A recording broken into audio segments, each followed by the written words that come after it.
Britain and other NATO allies began evacuating their citizens from Afghanistan Sunday, along with hundreds of Afghan citizens who worked alongside them.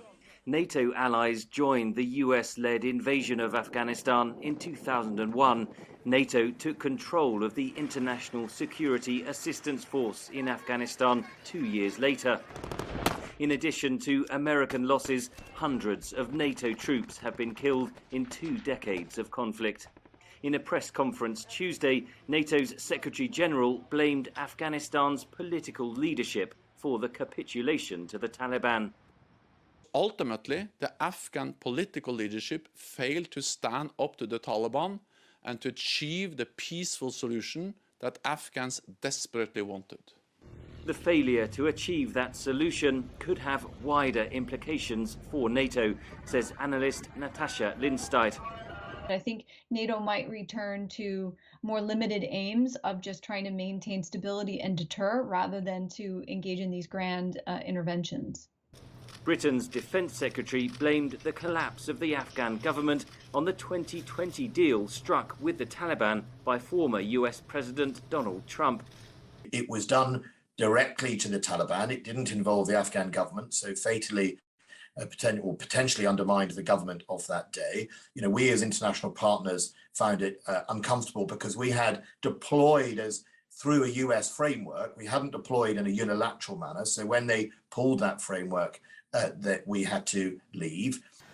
But many have also criticised the manner of the US withdrawal.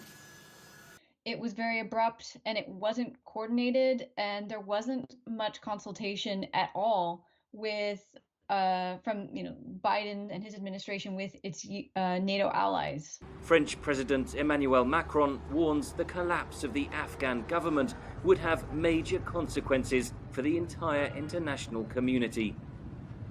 Des groupes terroristes sont présents en Afghanistan et chercheront à tirer profit de la déstabilisation. That threat extends beyond the region and has implications for the global fight against terrorism, say analysts. I think there's going to be an undoubted sense of wind of victory blowing through the sails of jihadists around the world as they say, look, victory is attainable. This isn't a hopeless struggle. Keep to the fight, stick to your beliefs, and 20 years later, you can end up winning this war. And I think that narrative will carry them forwards for some time into the future. European leaders have also warned of a new influx of Afghan refugees. Several thousand Afghan asylum seekers remain stranded on the Greek island of Lesbos. They staged a protest Monday against the Taliban takeover. What will happen now in Afghanistan for young generation, for children, for women's rights, for everything? Everything are destroyed by Taliban.